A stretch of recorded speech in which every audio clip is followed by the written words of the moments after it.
안 반가우세요? 예. 귀한 자리에 초대해 주셔서 너무 감사하고 또 사실 조금 긴장되기도 합니다. 저도 한 7년 반 목회를 했고 설교를 많이 했는데 오늘 조금 긴장되는 것 같아요. 오 목사님 때문에. 원체 존경하는 목사님이고 저한테는 오 목사님이 어떤 분인가 하면 고민이 있을 때 떠오르는 얼굴이 오 목사님 얼굴입니다. 실제로 자주 찾아뵙지는 못했지만은 한 7, 8년 목회하면서 정말 힘들 때가 있었어요. 그래서 속을 틀어놓고 누구한테 의논을 해야 되는데 쉽지가 않잖아요. 교회 내에서는 할 수도 없고 바깥에서도 쉽지 않은데 그래서 급하게 그냥 무례를 무릅쓰고 전화를 드렸더니 거의 그때가 한 11시쯤 되었어요. 밤 11시. 어디 갔다가 오시다가 마침 어디에 약속을 잡아가지고 1시간 반인가 제 이야기도 들어주시고 조언도 해주시고 그때 그 어려운 시간을 조금 헤쳐나갈 수 있었던 그런 기억이 있습니다. 그래서 지금도 그렇게 하시겠지만 성도님도 혹시 고민 있으시면 다른 데 가지 마시고 그냥 오 목사님 찾아가시면 큰 힘이 되실 것입니다. 오늘 주님께서 저와 여러분이 주시는 말씀은 요한복음 3장 16절입니다. 이 구절 오늘 처음 보신 분 안 계시죠? 네, 다 아시는 구절인데 참 귀한 구절이라고 생각합니다. 제가 어느 책에서 이런 구절을 읽은 적이 있습니다. 그리스도인의 체온은 36.5도가 아니라 31.6도이다. 혹시 이런 구절 보신 적 있으세요? 네, 제가 어느 책에서 읽었는데 워낙 인상적이어가지고 그리스도인의 체온, 사람마다 체온이 있잖아요. 보통 몇 도 나오시죠? 36.5도 조금 높게 나오면 37도 그 정도까지는 정상 범위로 봐주죠. 그런데 이 책에는 그리스도인 성도들에게는 독특한 체온이 있는데 36.5도가 아니고 31.6도다 이렇게 되어 있습니다. 어디서 나온 숫자일까요? 31.6도? 역시 수준이 높아요. 이게 다른 교회는 잘 모르던데 요한복음 3장 16절 이 구절을 따가지고 우리의 체온이 31.6도라는 거예요. 혹시 공감이 되십니까? 이게 무슨 의미인가 하면 요한복음 3장 16절 이 구절은 그냥 눈으로 한번 읽고 말 게 아니라는 거예요. 한번 소리 내어서 읽고 넘어갈 그런 구절이 아니고 이 구절이 우리의 몸속으로 들어가야 된다. 성경에 정말로 귀한 구절이 많이 있지만은 특별히 이 구절만큼은 우리의 몸속에 들어가 가지고 우리의 혈관을 타고 흐르면서 몸 구석구석을 흐르면서 피가 되고 살이 되고 심지어 그것이 우리 몸의 체온이 되어야 된다. 아마 그런 뜻으로 그분이 쓰신 게 아닌가 제가 넘겨 짚어본 적이 있습니다. 혹시 좀 공감이 되십니까? 요한복음 3장 16절 그럴 만한 구절 맞습니까? 네. 그래서 성경이 굉장히 두껍잖아요. 1년에 한 번 읽으려고 해도 쉽지 않은 양인데 이 두꺼운 성경에서 두 절도 아니고 딱 한 절만 골라보세요. 그러면 여러분들은 어느 구절을 고르시겠어요? 눈치 빠른 분들은 강사가 원하는 대답을 해주실 것이고 눈치 없는 분들은 로마서 이런 이야기 하실 것이고요. 자, 이 두꺼운 성경에서 딱 한 구절만 고르면 어느 구절을 고를까요? 요한복음 3장 16절. 지금 저한테 맞춰주시는 것도 있지만 아마 평소에 그렇게 생각하시는 분들도 많을 겁니다. 저도 그렇게 생각하거든요. 고신대에서 학생들이 가르칠 때에 이런 유머를 가끔 합니다. 야들아, 행주를 꾹 짜면 물이 떨어진다. 그러면 성경책을 이 손으로 잡고 꾹 짜면 뭐가 떨어지는지 아냐? 이렇게 물을 때가 있습니다. 제가 원하는 대답이 뭘까요? 네. 오늘 제가 대충 질문하면 답 모르겠으면 뭐라고 하면 돼요? 요한복음 3장 16절. 근데 제가 지금 좀 과장을 하는 겁니까? 아니면 그럴 만한 구절이 맞습니까? 저는 정말 그렇다고 생각해요. 기본적으로 성경은 하나님께서 우리에게 보내시는 편지입니다. 서신서만 편지가 아니고요. 창세기부터 요한계시록까지 전부가 우리에게 보내시는 하나님의 편지, 당신의 마음을 담아서 우리에게 사연을 담아서 보내주시는 편지글이라고 보시면 틀림이 없어요. 그런데 이 두꺼운 편지글에서 우리를 향하신 하나님의 마음이 가장 선명하고 가장 분명하게 드러난 구절이 어디냐? 저는 바로 이 대목이라고 생각합니다. 요한복음 3장 16절. 그래서 제가 개인적으로 혼자 붙인 별명이 있어요. 요한복음 3장 16절은 혈관 구절이다. 이렇게 붙입니다. 반응이 그렇게 좋지는 않네요. 혈관 속을 흘려야 되겠다. 나중에 혹시 몸이 많이 쇠약해지고 정신이 혼미할 때 아들 이름은 생각이 안 나더라도 이 구절만큼은 붙들고 살았으면 좋겠다. 요한복음 3장 16절. 함께 묵상하실 때에 이 말씀이 저와 여러분의 혈관 속을 흐르게 되시기를 우리 주님의 이름으로 축원드립니다. 도대체 이 짧은 구절에 무슨 내용이 들어있기에 체온 이야기도 하고 뭐 행주 이야기도 하고 심지어 혈관 이야기도 하느냐. 바로 이 내용입니다. 두레교회 성도 여러분, 하나님이 여러분을 사랑하십니다. 믿으십니까? 네, 한 번 더. 하나님이 여러분을 사랑하십니다. 아멘. 혈관 속을 흐를만 합니까? 네, 그렇잖아요. 이거 믿고 사시면 좋겠습니다. 본문에 보시면 하나님이 세상을 이처럼 사랑하사 이렇게 되어 있는데 이 세상 자리에 세상 빼고 누구 이름 넣으면 틀림이 없을까요?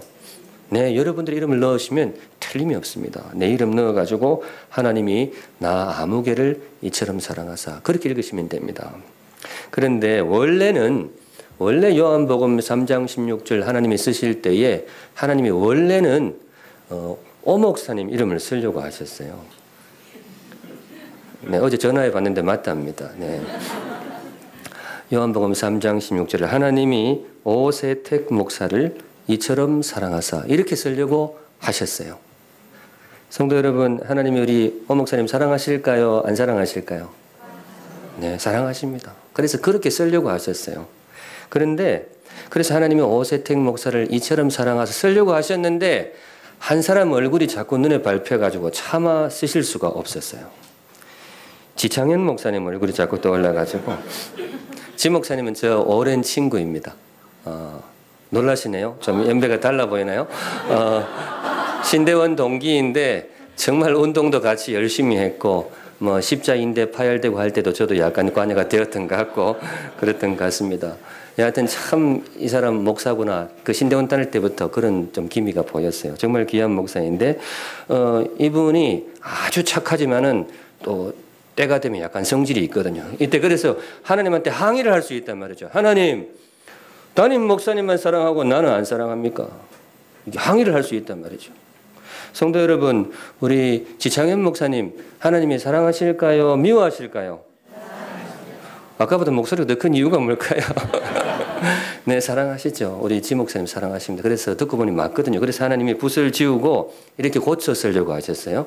하나님이 오세택 목사와 지창현 목사를 이처럼 사랑하사 그렇게 쓰려고 하셨습니다. 그런데 차마 그렇게도 쓰실 수가 없었어요. 누구 얼굴이 또 올라가지고 장찬이는 됐고 장찬희 목사님은 또 저하고 또 약간 연배가 있죠. 그 사모님이 제가 중등부 때 제가 교사였습니다. 제가 키운 사람입니다. 네, 장찬희 목사님을 포함해서 누구 얼굴이 떠오르는가 하면요. 두레교의 모든 성도들 얼굴이 싹 떠오르는 거예요. 이게 글에 썼다가는 큰일 날 것 같아요. 이분들이 막 벌떼같이 일어날 것 같거든요. 하나님이 참 하나님도 사람 차별합니까? 목사님들만 사랑하고 우리는 아닙니까? 이렇게 나올 수가 있단 말이죠. 대답 잘해 주시면 좋겠습니다. 두레교회 성도 여러분, 하나님 여러분들을 사랑하실까요? 미워하실까요? 네, 사랑하십니다. 정말 여러분들을 사랑하십니다. 그래서 우리 하나님이 고민이 많았어요. 성경 쓰기가 참 힘든 부분이 있는데 이 대목이 제일 힘드셨다 그래요. 이 성경 분량은 제한이 있는데 써야 할 이름이 너무 많아요. 이 한정없이 늘어날 수가 있기 때문에 이 사람 이름도 써야 되고 저 사람 이름도 써야 되고 너무 고민이 많으셨어요. 그래서 하나님이 고민하다가 고른 단어가 뭐냐? 그게 이 세상이라는 단어입니다. 하나님이 세상을 이처럼 사랑하사. 왜 세상이라는 단어를 고르셨느냐? 이 단어가 굉장히 크기 때문에 그래요. 세상이라는 단어가 크잖아요. 성도 여러분, 세상에서 제일 큰 게 뭘까요? 세상에 제일 큰 게 63빌딩일까요? 아니죠. 그럼 롯데타워인가? 아니죠. 세상에서 제일 큰 거는 역시 수준이 높아요. 세상입니다. 세상에서 세상이 제일 커요. 그래서 하나님이 이 단어를 고르셨어요. 세상이라는 단어의 특징이 빈틈이 없어요. 빠지는 사람 이름이 없어요. 잊혀진 이름이 없습니다. 그래서 하나님이 이 단어를 택하셨습니다.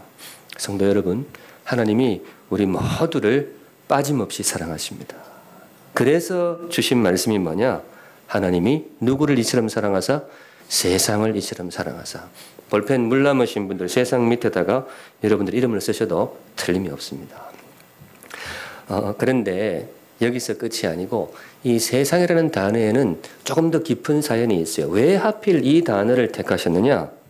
사실 이 단어가 좀 어두운 단어입니다. 밝은 단어가 아니에요. 그늘이 진 단어가 이 단어가 되겠습니다. 어떨 때 이 세상이라는 말을 쓰는가 하면요. 이런 일이 있으면 안 되는데 아무개 성도가 하나님을 버리고 어디로 갔더라? 세상으로 갔더라. 그럴 때 쓰는 단어예요. 이런 일이 절대로 있으면 안 되지만은 아무개 집사님이 신앙을 중도에 버리고 어디로 갔더라? 세상으로 갔더라 할 때 쓰는 단어가 세상이라는 단어란 말이죠. 그런데 우리만 그렇게 쓰느냐? 아니에요. 요한복음에 실제로 세상이라는 단어가 그런 뜻입니다. 요한복음에 세상이라는 단어가 나올 때는 밝은 세상이 아니에요. 아주 희망차고 거룩한 세상이 아니에요. 죄 많은 세상, 심지어 하나님을 거역하고 반역한 세상, 그런 세상을 쓸 때 요한복음에서 세상이라고 씁니다. 근데 참 묘하죠. 하나님이 우리를 향한 사랑을 고백하면서 하고 많은 좋은 단어 다 제쳐두고 이 어두운 단어 세상이라는 단어를 사용하셨습니다. 이유가 뭘까? 교회마다 가끔 그런 분들이 있습니다. 두레교회는 없으실 수도 있지만은 또 모르죠. 있단 말이죠. 소위 이 자존감이 굉장히 낮은 분들. 그러니까 나는 뭐 교회에서 별로 하는 것도 없고 할 줄 아는 것도 없고 난 참 보잘것없는 인생이야. 내세울 게 아무것도 없는 빈 지갑 같은 인생이야. 그러니까 하나님이 다른 사람은 몰라도 다른 사람은 그분이 참 귀하신 분이니까 다른 사람은 사랑하는지 몰라도 나는 뭐예요? 나는 그분 보시기에 별로 마음에 성에 차지 않을 것이다.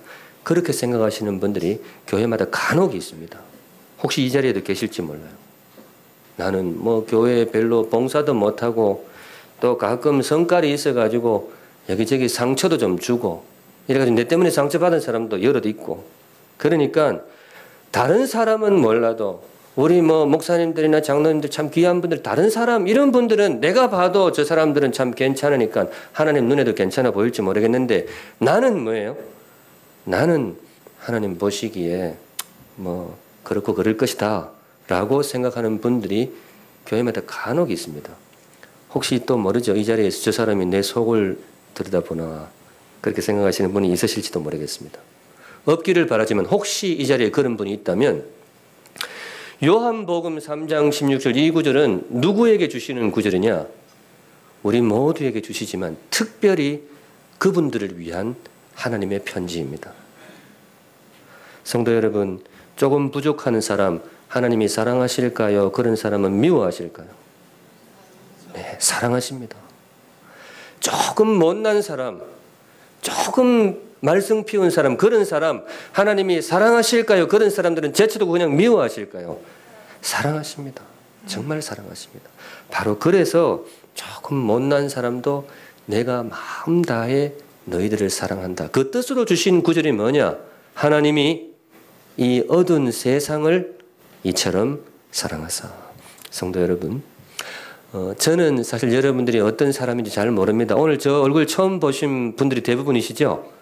기억력 좋으신 분들은 한 7, 8년 전에 제가 교사 강습회를 한번 온 적은 있었어요. 세월 가면 다 잊어버리죠.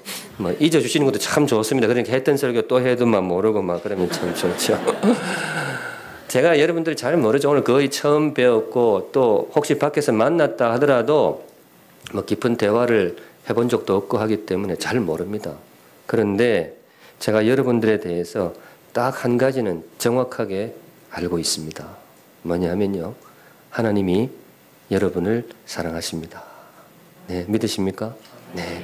여러분들이 바깥에서 어떤 삶을 사시는지 저는 잘 몰라요. 지금은 다 거룩하신데 혹시 모르죠. 밖의 삶이 원체 거칠으니까 거기서는 조금 다르게 사는지 잘 몰라요. 잘 모른다면 여러분들 저를 잘 모르시잖아요. 저는 굉장히 거룩한 목사 같으세요? 아니면 뒷조사하면 목사 못할 사람 같으세요? 괜찮다 해주면 좋을 건데 그걸 또 고민을 하시네. 사실은 요한복음 3장 16절이 저한테 굉장히 큰 용기를 준 말씀이 되겠습니다. 저도 실수가 많았고 여기 다 털어놓으면 이제 다시는 초대 못 받을 그런 일들도 좀 있었던 것 같아요. 참 부끄러운 일들도 많았습니다. 그런데 이 구절이 저한테 용기를 줬어요. 내가 비록 죄가 많고 허물이 많지만은 하나님이 세상을 이처럼 사랑하사, 이 어두운 세상, 어두운 죄인을 이처럼 사랑하사. 성도 여러분, 하나님이 여러분들을 사랑하십니다. 아멘. 손 이렇게 한번 보시고 우리 저를 도와주신 의미에서 그 찬양, 당신은 사랑받기 위해, 한 구절만 같이 해주세요. 자, 시작. 당신은 사랑받기 위해 태어난 사람, 당신의 삶 속에서 그 사랑받고 있지요. 한 번만 더. 당신은 사랑받기 위해 태어난 사람, 당신의 삶 속에서 그 사랑받고 있지요. 네, 거기까지. 성도 여러분, 이 노래 잘 아시죠? 네, 이 노래 누구 노래일까요? 조용필 노래일까요? 이미자 노래일까요? 강다니엘 노래일까요? 젊으신 분들은 강다니엘 잘 아시죠? 제가 강다니엘 어머니하고 잘 압니다. 같이 식사를 하신 적도 있고 우리 딸내미 주라고 강다니엘 친필 사인을 받은 사람입니다. 설교자 격이 좀 올라가죠. 근데 여하튼 이 노래 누구 노래일까요? 다음부터 혹시 이 노래 나오는데 저거 누구 노래냐고 물으면 꼭 이렇게 대답하세요. 그 노래는 내 노래입니다.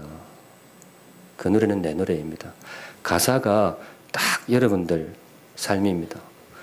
저는 여러분들이 어느 아파트, 어느 빌라에 살고 있는지 모릅니다. 주소 몰라요. 그런데 한 가지 확실하게 알고 있는 것은 여러분들은 하나님의 사랑 안에 살고 계십니다. 어느 산부인과에서 태어났는지는 잘 모르지만은 저 세대만 해도 집에서 태어난 세대인데 요즘은 다 산부인과에서 나잖아요. 어느 산부인과, 어느 조산소에서 태어났는지는 모르지만은 제가 한 가지 확실하게 아는 것은 여러분들은 하나님의 사랑 가운데에서 태어나셨습니다. 지금도 그분의 사랑 안에 살고 있습니다. 믿으십니까?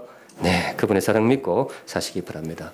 그래서 말인데요, 두렵교회 사랑하는 성도 여러분, 다음 주 오실 때에, 뭐 지금도 괜찮은데 아까 오 목사님 말씀하신 이 대목입니다. 다음 주 오실 때에 얼굴에 은은한 빛이 감도시기를 우리 주님의 이름으로 축원드립니다. 얼굴에 뭐가 감돌라고요? 은은한 빛이 감돌아야 돼요. 이게 무슨 말이냐? 혹시 이런 말 들어보셨어요? 사랑받고 사는 사람 얼굴에는 원인 모를 은은한 빛이 감돈다. 들어보셨어요? 한 번 더 중요한 말이에요. 사랑받고 사는 사람 얼굴에는 원인 모를 은은한 빛이 감돈다. 이거 누가 한 말일까요? 예, 방금 제가 했잖아요. 방금 제가 한 말이죠. 근데 제가 했는데 제가 만든 말은 아니고 사실은 미국 유학할 때 그때 이제 오 목사님 칼빈에서 잠시 배웠습니다만 그 안식년 오셔가지고 공부만 하는 목사님이 처음 뵀어요.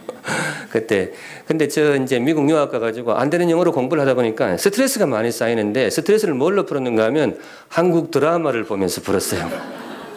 목사가 스트레스 쌓이면 기도로 풀어야 되는데 그때는 드라마가 효험이 또 세더라고요. 그래서 한인마켓 가가지고 1불 주면 CD 한 장을 줬어요. 그러면 드라마 2회분 들어있고 그랬었습니다. 그래서 가끔 그걸 봤는데 그때 본 드라마 중에 태양의 여자 이런 드라마가 있었어요. 태양의 후예 아니에요. 태양의 여자. 지금 태양의 후예 그랬죠. 달라요. 아주 오래전 드라마 내용인데 내용은 전혀 기억이 안 나고 별로 그냥 스트레스 풀려고 봤기 때문에 한 대목이 딱 기억에 남아있는데 자매가 싸워요. 두 자매가 한 20, 30대 된 자매가 싸우는데 그 내용이 정확하게 기억이 안 나는데 여하튼 한 어머니 밑에서 태어난 자매인데 사연이 있어가지고 10수년간을 떨어져가지고 다른 집에서 이렇게 살았어요. 그러다가 세월이 흘러가지고 어떻게 만났는데 중간에 무슨 사연이 있었는지 사이가 안 좋아요. 서로 핥히고 헐뜯고 그렇게 싸우는데 그때 싸우면서 여동생이 언니한테 쏘아붙인 말이 이 말이었어요. 언니, 사랑받고 사는 사람 얼굴에는 은은한 빛이 감돌아. 근데 네 얼굴에는 그게 없어. 싸우는데 그래요. 분위기 어땠을까요? 제가 연기가 좀 안 됩니까? 한 번 더 할까요? 언니,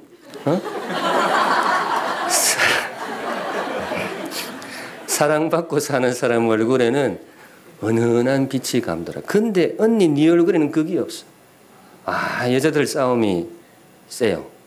남자들 뭐 주먹 쥐고 휘둘러 봐야 이런 분위기는 안 나오는데 근데 제가 그거 보다가 연필 꺼내서 적었어요. 사랑. 왜냐? 혹시 공감이 되십니까?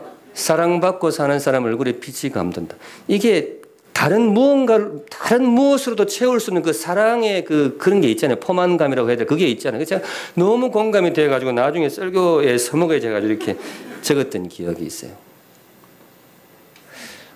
제가 여쭤보고 싶어요. 이 말이 공감이 되십니까? 네, 그러시잖아요. 확인해 보겠습니다. 옆에 분 얼굴 한번 쳐다보세요. 옆에 분 얼굴 쳐다보세요. 이분 사랑받고 사는 것 같으세요? 아니면 밥만 먹고 사는 것 같으세요? 네?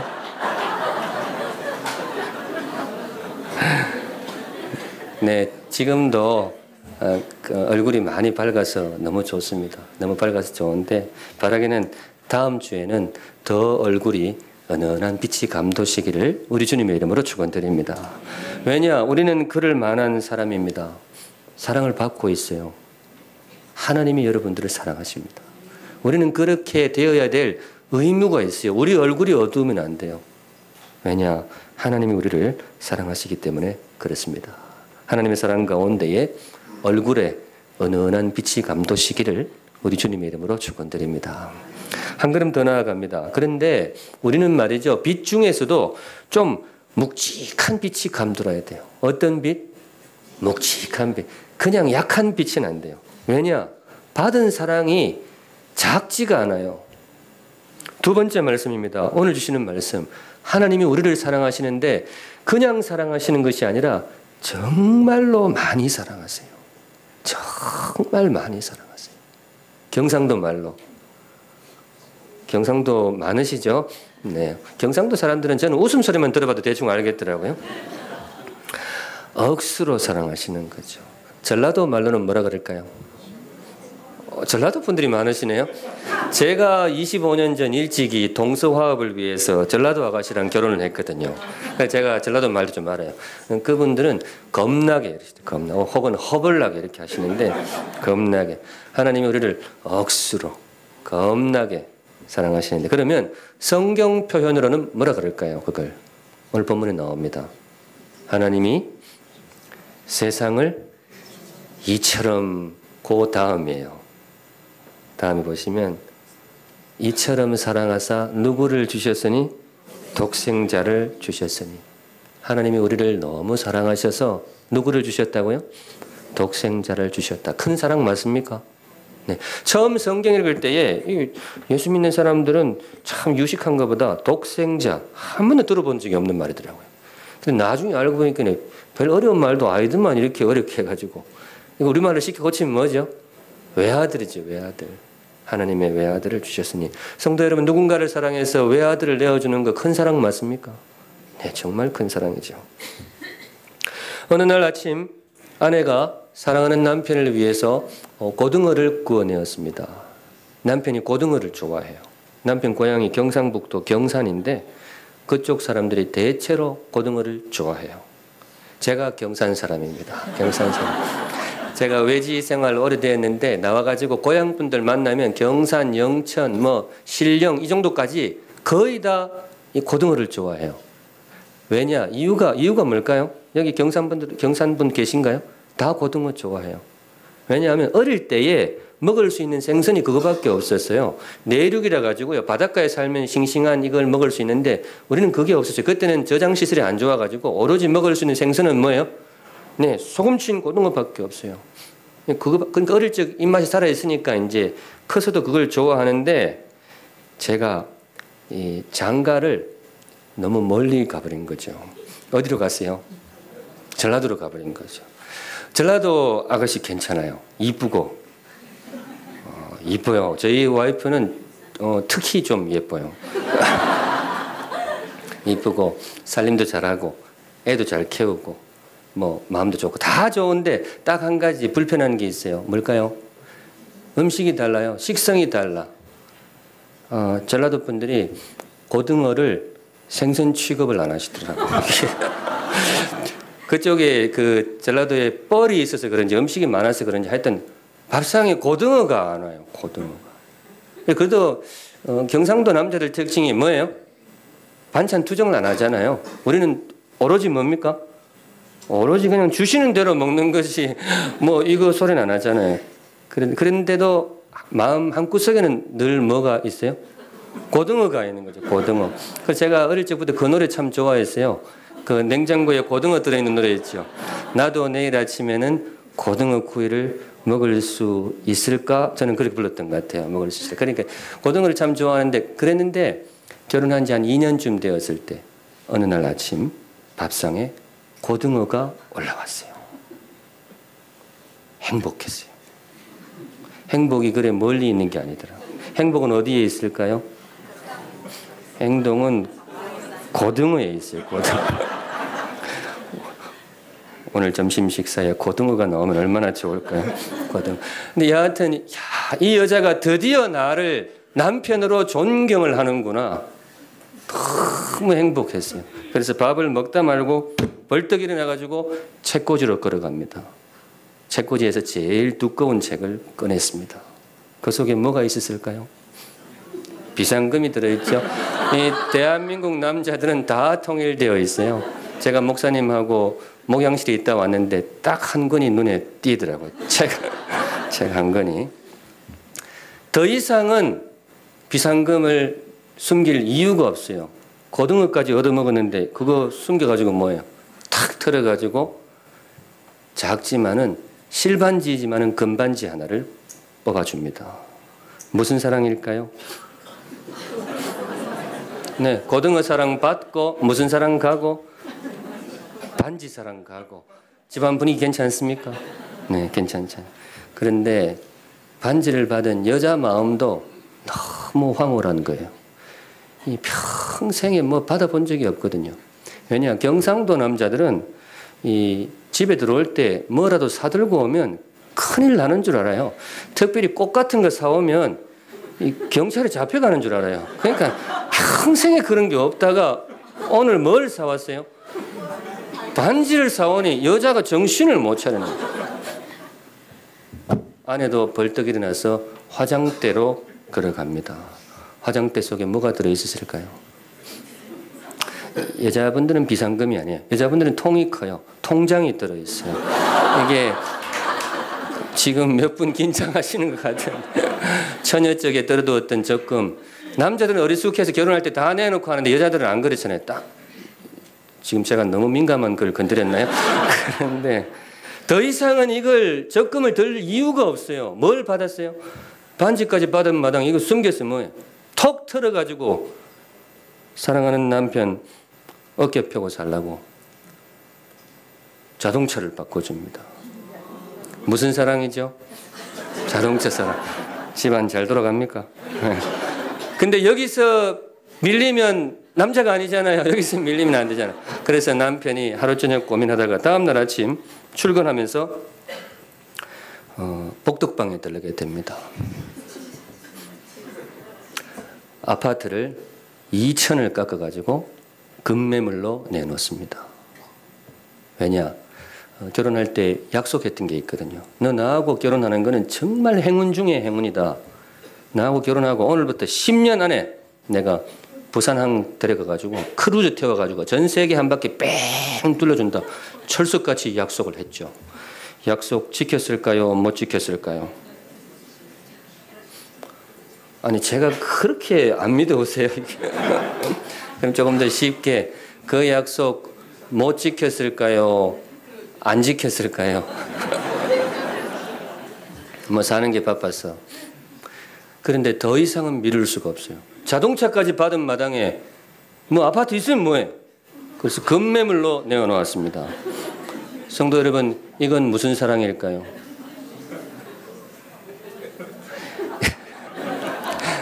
제가 요 설교를 사실 몇몇 교회에서 했는데 이 대목에서 다들 대답을 못 하시더라고요. 대답을 못 하시더라고요. 근데 한 분이 대답해 주셨어요. 그 교회 딱 요 자리에 앉으셨는데 저기 그 교회에서 가장 존경받는 은퇴 장로님, 원로 장로님이 설교 시간 내내 아멘도 한 번 안 하고 이때까지 조용히 있다가 요때 이게 무슨 사랑일까 그러니 그분이 미친 사랑이야. 아, 제가 너무 감사했습니다. 미친 사랑. 근데 우리 여자 성도님들만 대답해 보세요. 미쳤거나 말거나 남편이 한번 그래 주시면 좋지 않으시겠어요? 뒷감당이 안 되는 모양이죠. 너무 이렇게 집중해 주셔서 제가 좀 민망한데 그 고등어까지만 실화이고요. 그 반지 이후는 제가 그냥 상상해 본 거니까 뭐 그렇게 염려 안 하셔도 됩니다. 그런데 제가 이 거룩한 주일 아침에 왜 이 실없는 소리를 하고 있느냐? 제가 한 분을 소개하고 싶어서 그렇습니다. 더한 분이 있습니다. 제가 아는 어떤 분은 말이죠. 누군가를 너무 사랑해서 아파트가 아니고 이 아들 목숨을 이 금매물로 내놓은 분이 계십니다. 누군가를 너무 사랑해서 아들, 그것도 외아들을 매물로 내어놓으신 분이 계십니다. 성도 여러분, 이건 무슨 사랑일까요? 네, 이게 바로 저와 여러분을 향한 하나님의 사랑입니다. 얼굴이 좀 빛이 감돌아야 되지 않겠습니까? 얼굴이 정말 우리 밝게 사셨으면 좋겠어요. 하늘을 두루마리 삼고 바다를 먹물 삼아도 하늘이 얼마나 넓어요. 그걸 두루마리 삼고 화선지 삼고 바다를 먹물 삼아도 한없는 하나님의 사랑 다 기록할 수 있겠네 없겠네. 이건 안 되죠. 이걸 어떻게 기록을 해요? 성도 여러분, 하나님이 여러분을 정말로 많이 사랑하십니다. 정말로 많이 사랑하십니다. 얼굴에 정말로 묵직한 빛이 감도시는 행복한 인생 되시기를 우리 주님의 이름으로 축원드립니다.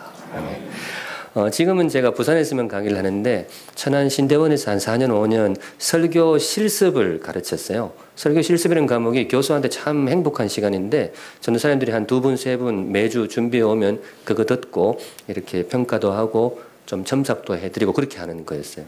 근데 정말로 설교를 잘해요. 왜냐? 그분들 대부분이 평생에 거의 처음 하시는 데다가 이게 평가를 받아야 되니까 정말 밤을 새워 준비하는데 버릴 설교가 없어요. 너무 제가 은혜를 많이 받는 그런 시간이었습니다. 근데 그 중에서도 유독 인상에 남는 설교 한 편이 있는데 이분은 조금 늦게 신학교에 오셨어요. 40 넘어서 오셨으니까 다른 일반 직장 갖고 계시다가 막 오셨어요. 보통 그런 분들이 가끔 있는데 그런 분들이 대체로 좀 뜨거워요. 마음이 뜨거우니까 이게 신학교로 직장 늦게 오셨겠죠. 그런데 그분이 설교하시면서 자기 신앙생활 이야기를 하는데 처음 신앙을 가질 때에 아마 청년 시절에 그렇게 신앙생활을 했던 것 같은데 처음 신앙을 가질 때에 하나님을 별로 안 좋아했대요. 내 속으로 별로 좋지도 않은데 뭐를 믿었노? 이랬는데 그분이 하나님은 별론데 예수님이 좋아서 믿었다라는 거예요. 하나님은 막 향인데 예수님이 좋아서 믿었다라는 거예요. 그게 뭔 말인가 싶은데 이분 말씀이 하나님은 좀 비겁하다 이거예요. 비겁해요. 죽을 거면 자기가 죽어야지. 십자가에 달릴 거면 뭐예요? 자기가 달려야지. 아들 탁 달아놓고 기도도 안 들어주고 탁. 그래서 자기는 하나님은 비겁해. 근데 예수님이 너무 좋아서 믿었다. 그래요. 여러분 이게 말이 됩니까? 안 됩니까? 제가 듣는데 이게 아닌 게 아니라 그림이 맞는 것 같아요. 맞는 것 같은데 제가 참 당황스러운 것이 이분을 고심 목사를 시켜야 되나 말아야 되나 이제 그 평가하는 입장에서 굉장히 좀 곤혹스러웠습니다. 그런데 곤혹스러운 시간은 짧았고 바로 대답이 나오는데 이분이 나중에서 하나님 마음을 이해하게 됐다고 해요. 결혼을 해서 이분은 저는 딸만 둘인데 그분 집에는 아들이 둘이에요. 아들 낳고 보니까 하나님 마음을 이해하겠더라 이거예요. 자기는 그전까지 세상에서 제일 큰 사랑은 내 목숨 내어주는 사랑이다. 그렇잖아요. 자기 목숨 내어주는 사랑이 얼마나 커요. 그게 제일 크다고 생각했는데 아들을 낳고 보니까 그것보다 더 고통스럽고 더 큰 사랑이 있을 수 있겠더라. 성도 여러분, 내 목숨 내어주는 게 힘듭니까?